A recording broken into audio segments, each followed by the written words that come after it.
One, you are live, Chair.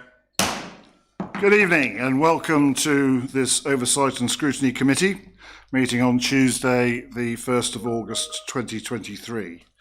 My name is Councillor Simon Morgan and I am the Chairperson of this committee. Members, we are streaming this meeting live as well as recording, and by being present in the meeting you're giving your consent to being recorded. During each item, please put your hand up to indicate if you wish to speak.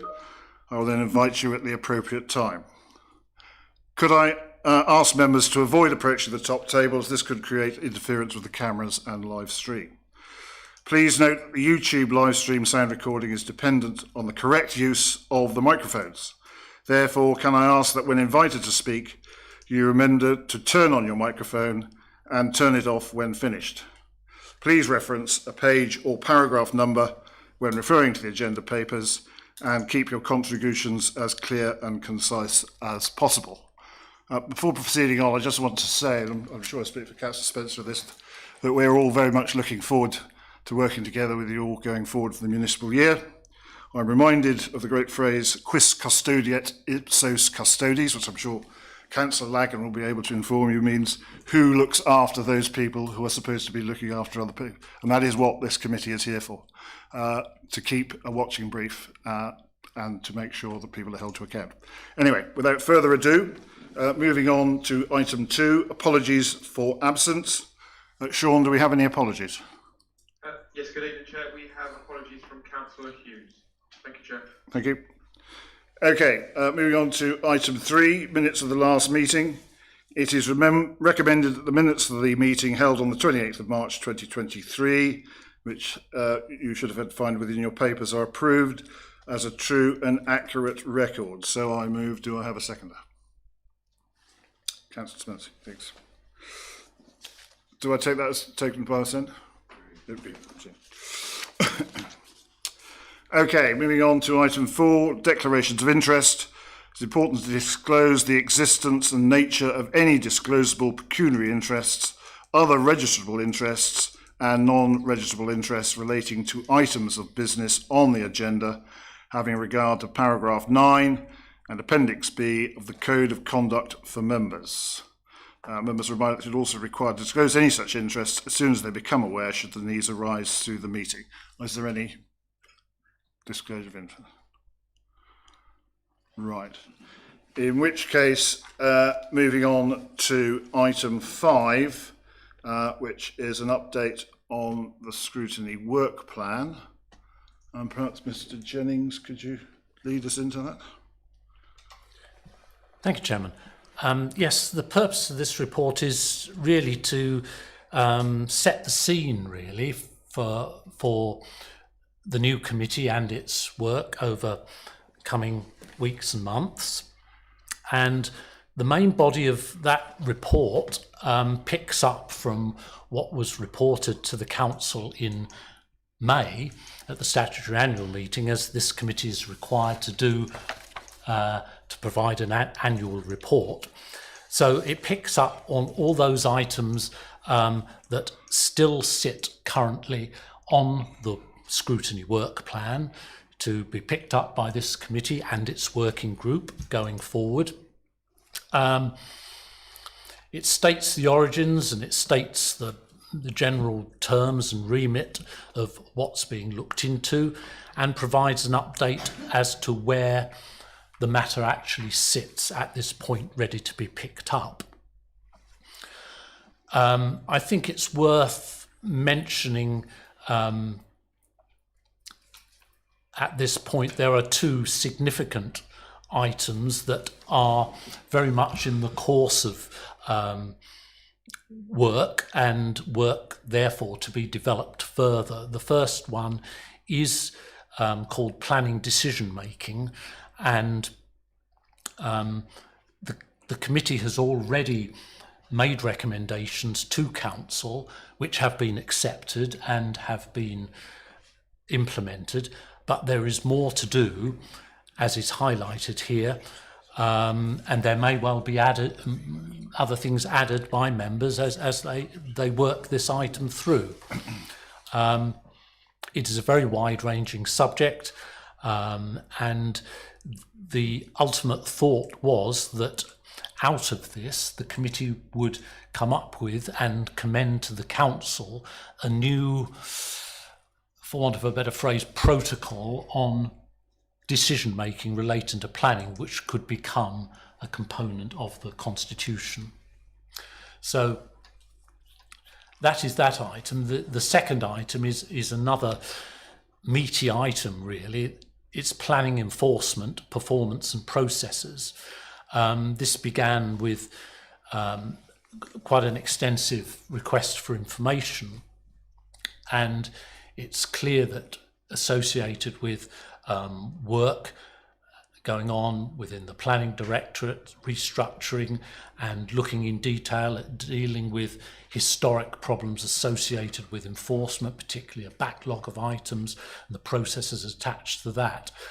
Now that structures are being put in place, resources are being clarified to put to enforcement, no doubt the committee will wish to look for progress that is being made in relation to performance. And I've added a note in the third column there that since the annual report to council in May, or at least the last time this committee looked at it, more recent internal performance data indicated that further progress in the closing of cases, with the number of open cases at the beginning of the year having been halved by mid-June.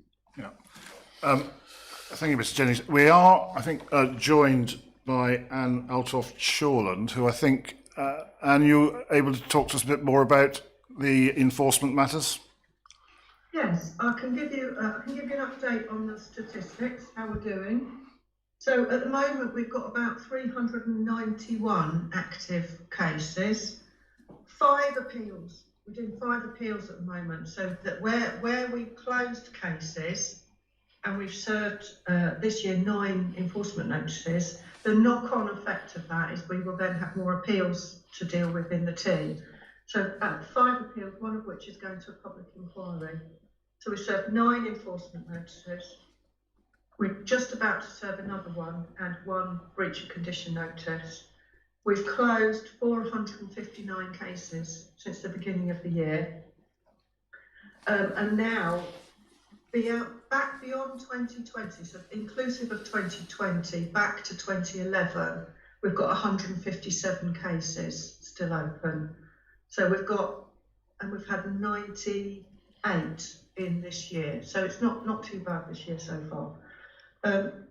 We've introduced our mapping app so that members can self-serve the information, which seems to be working quite well actually, because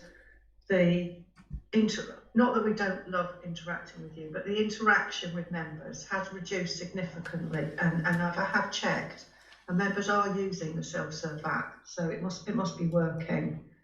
We've introduced a quicker way to deal with breach of condition notices, because we used to go through this enormous memo thing that we talked about, and you'd have to write a report that would take hours, and then you don't really have to do that. There's no legal obligation to do it. You can't appeal against a breach of condition notice.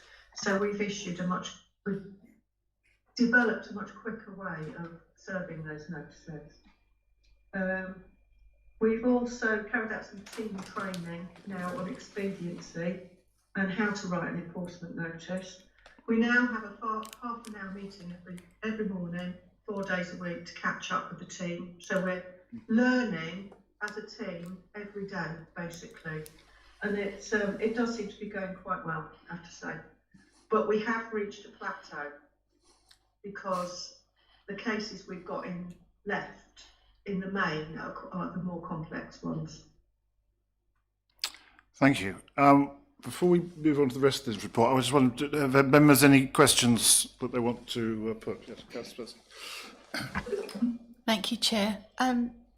Thanks. I just wondered, with regard to the staffing, because I know we spoke about staffing resource before, and whether or not we would be looking going forward at the introduction of a compliance officer, and how the staffing is working out, and whether it's where you need it to be, because especially as you're talking about it having plateaued now, the progress that was being made.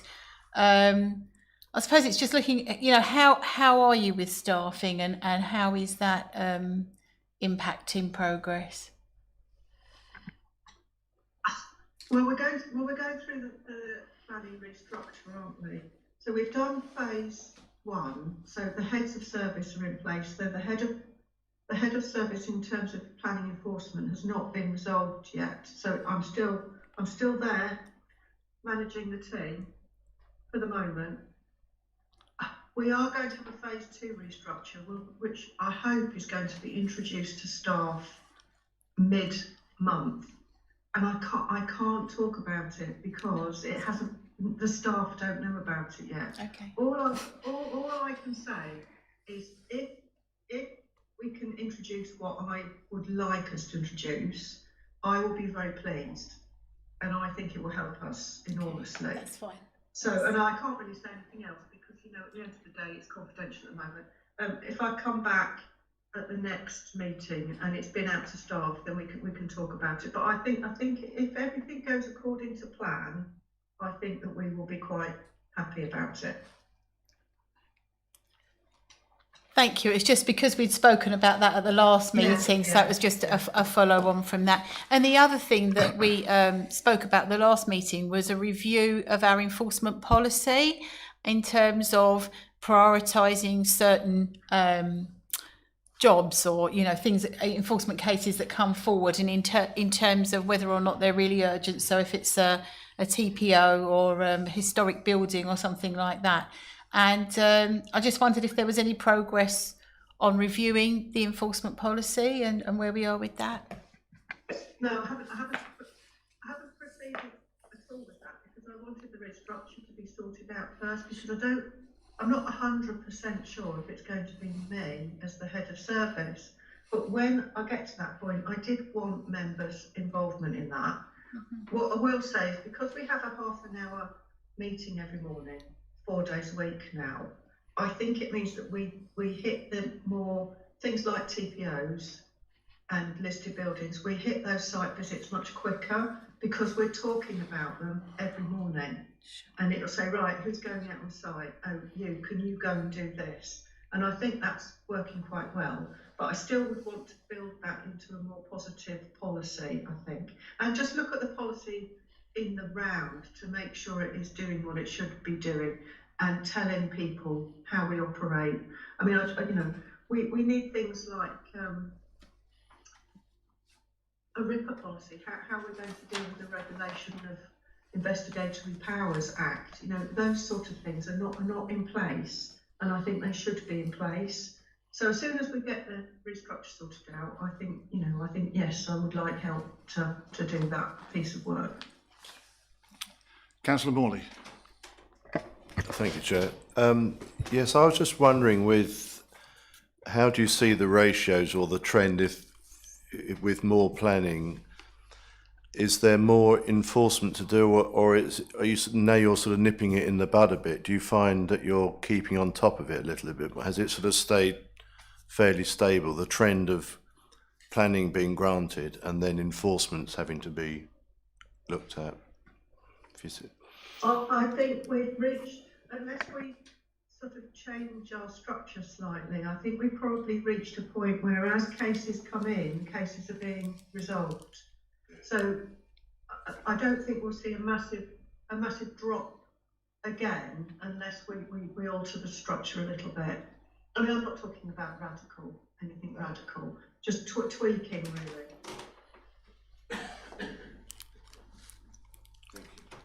Any other? Jenny, do you want to go on and just finish the other items on that report? Yes, Chairman, I think the rest of the report takes care of itself. The other items are dependent on information coming forward, and all of these items will be picked up by the working group in due course for more detailed consideration and report back to the committee. The cybersecurity update is there. That is dependent on information and outcomes and recommendations from 2 internal audit reports on the subject. That will be largely a matter for members to receive assurance and be assured that all the necessary actions and recommendations have been followed. And the last item, safeguarding of children and vulnerable adults, corporate risk update, that has been earmarked for a report back to the committee before the end of September. But there again, that will be a matter for report to the working group and as an interim, which will fit within that timescale. So, subject to that, Chairman, it's really at this stage for the committee to note they will be dealing with these subjects in more detail in the days and weeks and months to come. Has anyone anything they want to question Mr. Jennings about? In which case, I propose that we just proceed with the recommendation. Unless anyone's okay. Moving on to agenda item 6, the working group of the Overview and Scrutiny Committee. Councillor Spencer, can you introduce this for us? Okay, so as you can see with the report before you, the previous arrangement was that we had 4 members of the committee form the working group. The working group would meet online during the day. And my experience of that working group, while we worked very, very hard, was that it was very variable how many people we actually got onto the meetings at any one given time. And then we'd come back to committee, and one of the problems that I identified was that people then in the committee, we spent more time talking about what we'd found as the working group and what we'd done than perhaps resolving the issue itself and making the recommendations to move forward. Myself and the chairman have spoken about this, and we're of the opinion that we would like to see all members of the committee invited to be part of the working group, as we don't have a huge committee and it is only the size of a lot of working groups. And obviously, not everybody may be able to attend all the time, but the openness of it would then be there for members to take part. And I also felt that we would have more input from people and different perspectives on things going forward. So, it'd be quite open and transparent.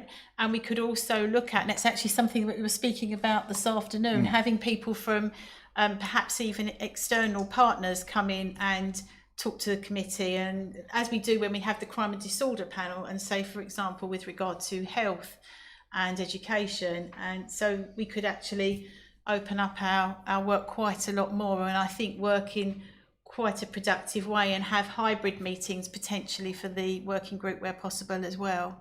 So that's really what we've got here, and a recommendation which I don't know if you want to put the recommendation, Chair. Well, but before I do that, I just want to sort of add to that. And I was a member on this committee last year and not a member of the working group, and I found the fact very disengaging, and things were going on which I wasn't aware of, and then they used to report and I didn't. So I fully, well, as I say, I fully support this move, and therefore put it to you that as a recommendation that the working group be the committee. I mean, obviously not everyone would be able to turn up each time, but obviously the more the merrier. Is that agreed? Good. Excellent. Oh, should be able to pretty quick. Right. Moving on to agenda item 7, appointment of representatives to outside bodies. You just want to introduce this to us, Mr. Jennings? Well, simply to say this is a standing annual appointment on the council's list, and it falls to this committee to appoint a representative to serve on the county council's health overview committee. And we have circulated details of the meetings from the county council's website, and there are links to the various meetings to see what the nature of the business is. And as I say, it is an annual appointment as a district representative on a county scrutiny committee. Do we have any volunteers to do that? No? Okay. Has anyone they wish to nominate? Oh, sorry. as we had a volunteer earlier, I would like to nominate Councillor Stevens. All right, 1 moment. I don't think. Was that this one? Have I I don't got think. the wrong... No, it wasn't. Have I got It the was wrong one? You got the wrong one. Yeah. No, hold it. Hold Nearly it. had you. Could have done it fine. Do we have any nominations?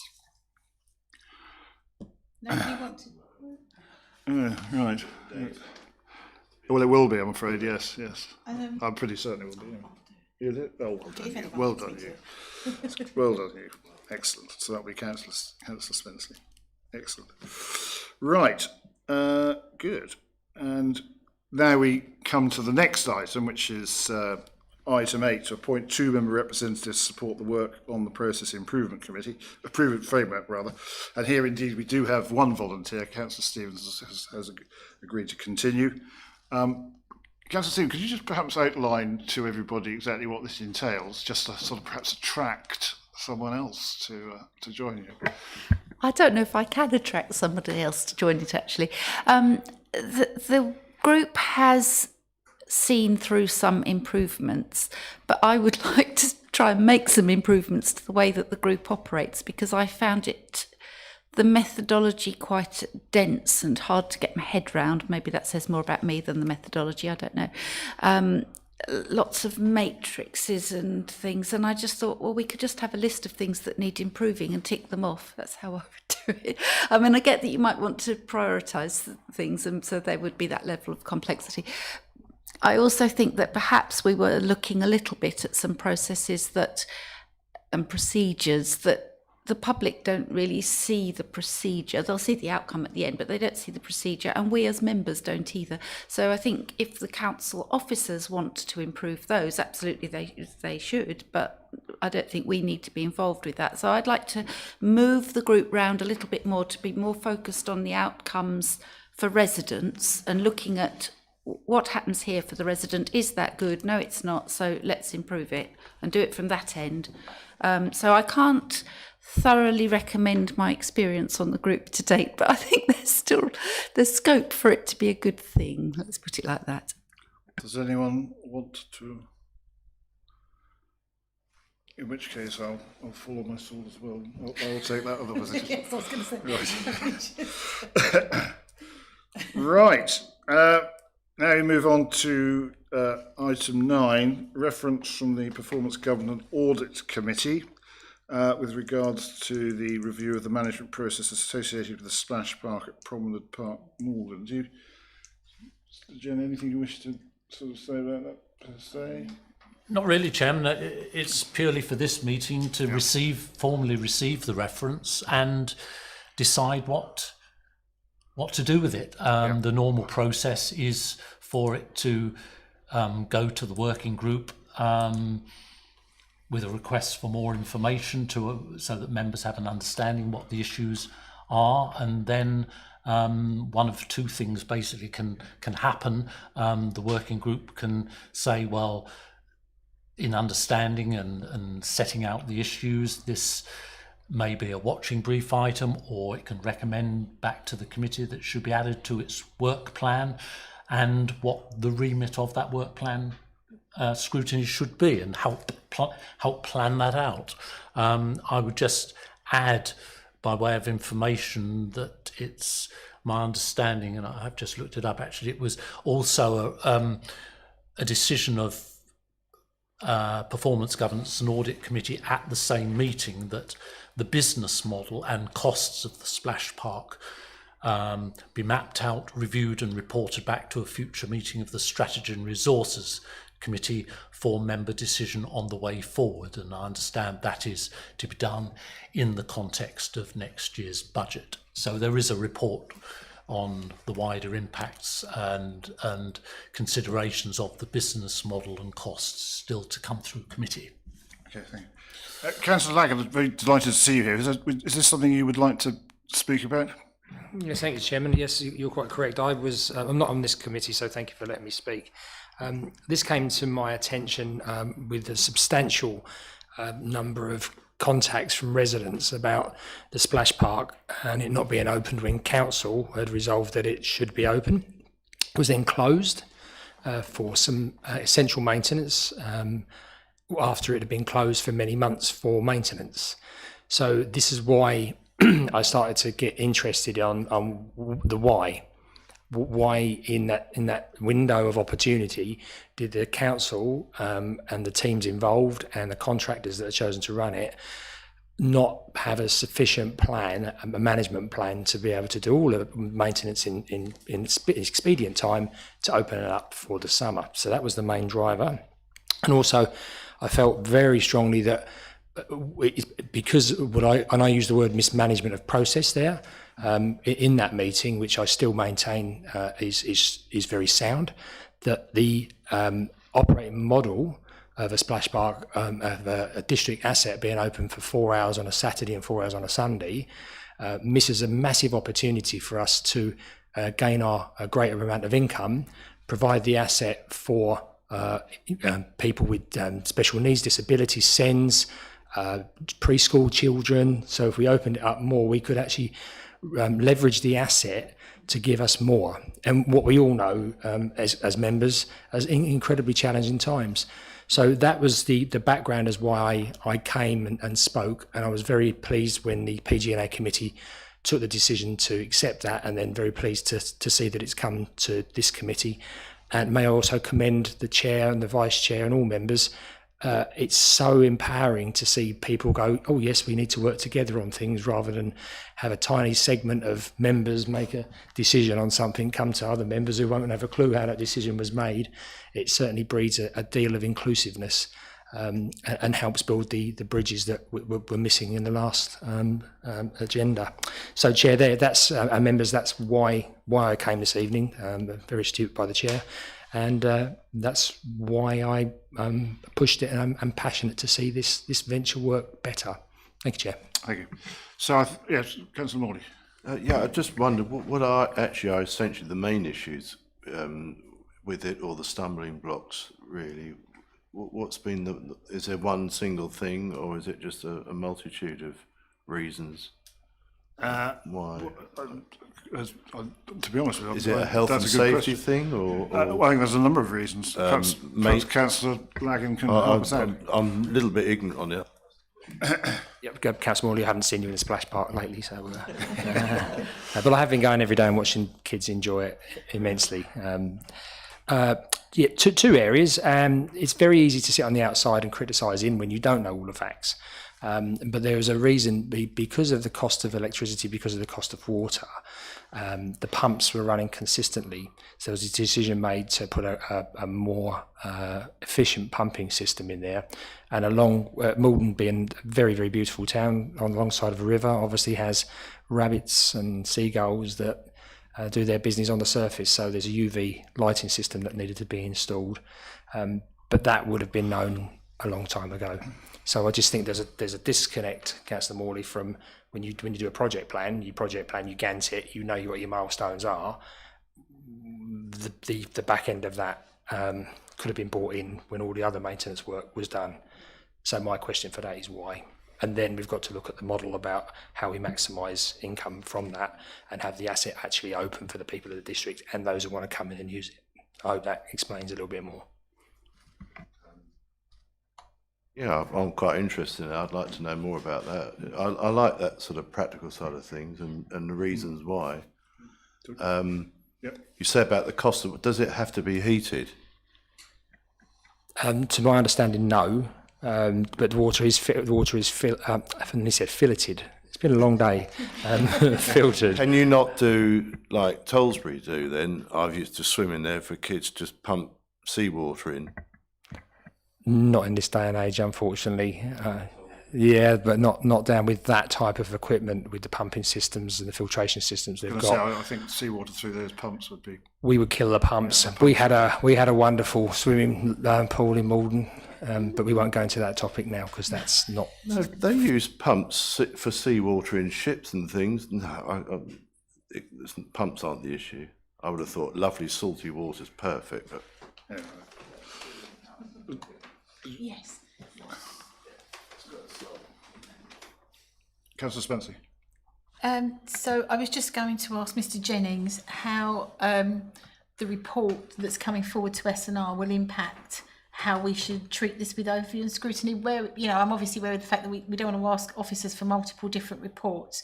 So would it be best for us to take, if the committee so wishes, to adopt this into the working group as a watching brief, wait for the report to come forward, and then possibly, depending on that report and the discussion in the working group, then take it forward as a full work plan item if that's the desire of the members to do so at that point? Chairman, that's certainly a course of action you can take. First thing is to receive the reference, obviously, and point it towards the working group. Whichever way it goes, it will be on the list of items to pick up at the working group, and we will speak to the relevant officers and get some information to members to have a greater understanding of what those issues are, as between the processes you've heard about from Councillor Lagan and the operational decisions and the wider context of the business model, so you can decide between the two elements, really. Okay, thanks. So, members, the proposal is that we accept the reference from PG&A, add it to our scrutiny for the working groups and the work plan, and keep a watching brief as progress can then be reviewed as it proceeds. So, all agreed?